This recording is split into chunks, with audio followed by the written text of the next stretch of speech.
What's going on today, YouTubers? Welcome to another edition of Walking Reviews.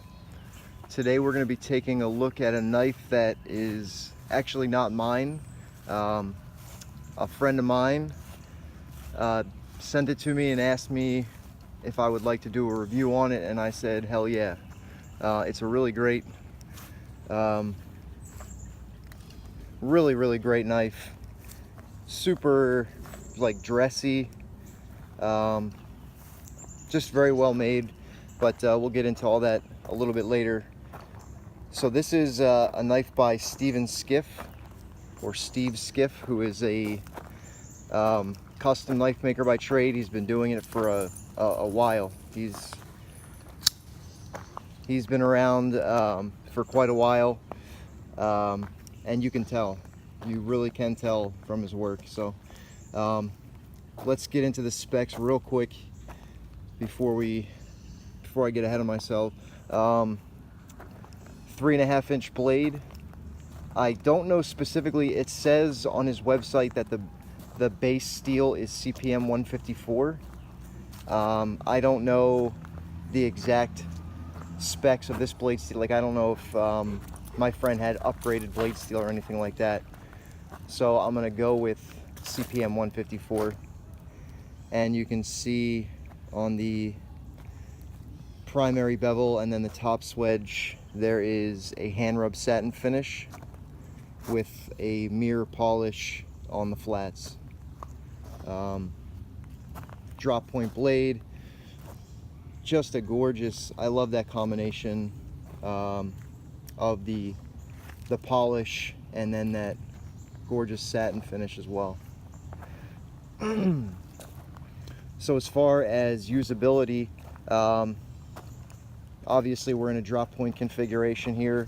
Pretty standard drop point configuration. Oh my lord, these mosquitoes are everywhere. Thanks for helping me kill that mosquito. So drop point configuration. Steve, even though this is a dressier knife, he put a great edge on there. But again, this is a used knife. This isn't, I don't know if this is a safe queen. I doubt it. It feels like the edge has been used at least a bit, but it's still very sharp. So my guess is that Steve probably put a laser edge on this thing when it went out, and it's since seen some use. So CPM 154 is pretty damn good at edge retention. I think it's right up there with S30V or S35VN. Pretty comparable. And as you can see, it polishes up nice, and it takes a really great satin finish as well. I'm not always a huge fan of swedges, but I think on this one it just looks great. You can see the IKBS logo there, kind of faded. So this does run on IKBS. Obviously you can see that it's a flipper, and one of my favorite parts about this knife is the action. It snaps out really authoritatively. You can hear that. Yeah, it snaps out pretty damn quick. If I had to rank it, I'd say the opening action is comparable to an Andre Thorburn knife.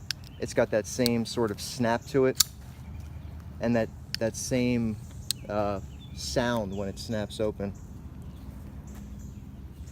So as far as the handle goes, we are looking at 4 3/4 inches for the length, and that's where this knife starts to shine. No pun intended. You guys are gonna have to help me out in the comments again. It's either Mokutai or Timascus. I can't remember. Somebody explained the difference to me, but I had already forgotten as soon as they told me. So gorgeous Mokutai or Timascus bolsters and matching pocket clip with that cool like purple drizzle effect. And then the hardware is anodized, sort of slightly matching blue purple. You can see there's sort of like purple accents in there, and then he's done milling work on the screw itself. I think this is probably an excellent example for custom knife makers how to personalize and customize your hardware without making it inaccessible to the normal knife owner and user. So this would be obviously simple to adjust or to take apart with normal Torx hardware, but it's not just utilitarian. You know, he's obviously gone to length to mill out those 3 matching sets of grooves there in the hardware. You can see the polish of the blade's spine as well, which I think mates up nicely with that really nice polish that he's done on the anodized titanium liners. So this is a liner lock, but the liners are quite thick.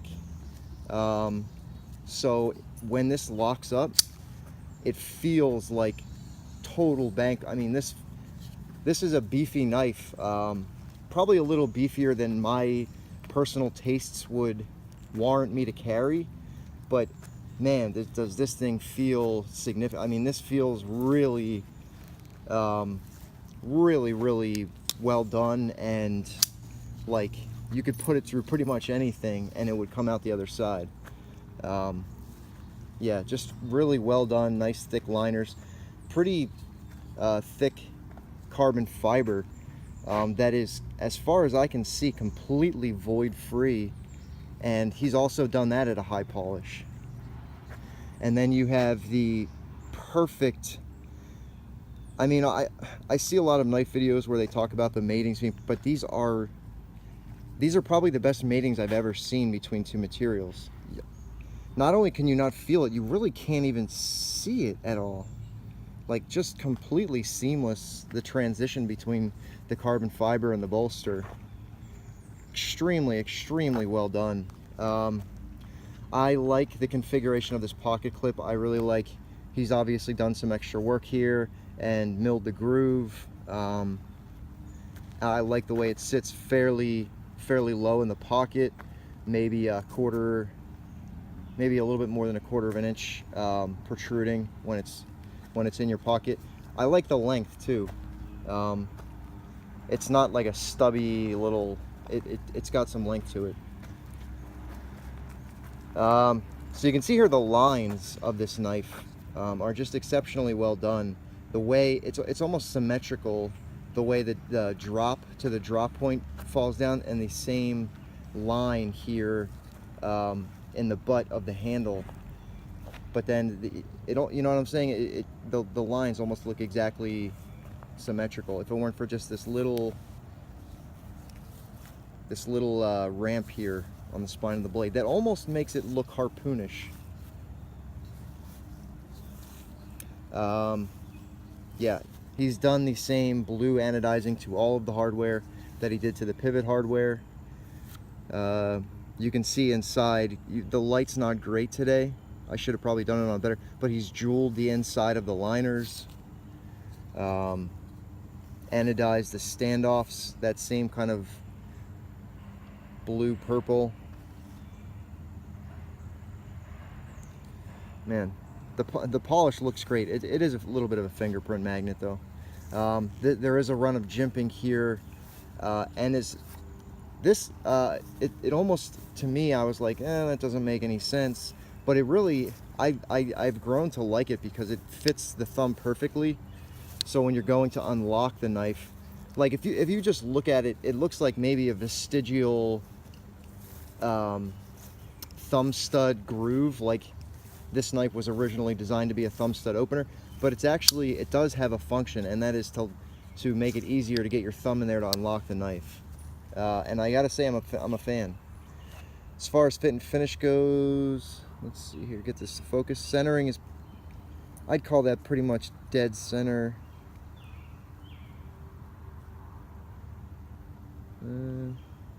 I'd call that pretty much dead center.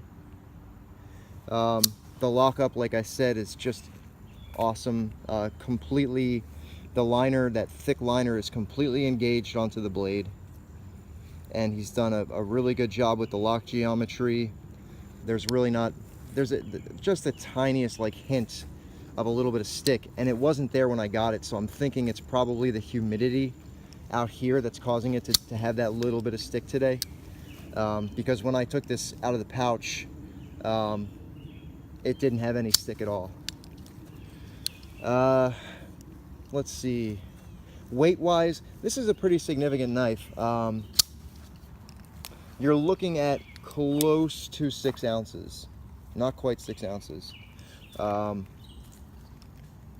For me, like I said, this is a little bit beefier and probably a little bit larger than I would use on a day-to-day basis. But if you're a guy with bigger hands, or you're just one of those people that prefer something a little bit more, with a little bit more oomph in your pocket, wow, I mean, it's hard to find anything wrong with it. Like, the tolerances are just, for a knife this big, there's almost no gap between the blade and the liner. Almost no gap here before the swedge starts, you know, where that blade stock and the liners are. Just really, really well done. The detent, it's not strong enough so that this sort of pointed flipper hurts your finger at all, but you can hear that snap. And yeah, just really, you know, you can, oh, I fucked that up. There we go. You can flip it with your thumb. But like I said, it's not so strong. Like you saw that it didn't quite open that first time with the thumb because I didn't get a good, so it's not so strong that it's gonna hurt you, but it's strong enough to get that blade out authoritatively. There's Steve's, I keep wanting to call him Steven. Steve's maker's mark there on the spine, which, you know, I like that he left this beautiful blade pretty much immaculate, other than that sort of understated IKBS, which I think is required to be there for people that license IKBS. You can see the stop pin is hidden, which is another really nice touch. So Steve's books are open. I checked on his website, and the base model, which without the Mochatai or Timascus bolsters, starts at $7.95. So a pretty screaming deal. There are makers that I have come across on Instagram who are getting more for their work and doing so much less. Not to knock the stuff that they're doing. Like they're you know, they're obviously working and putting out some, you know, stuff to hopefully the best of their ability. There you can kind of see that. If you see that, there you go. There's the ball bearings.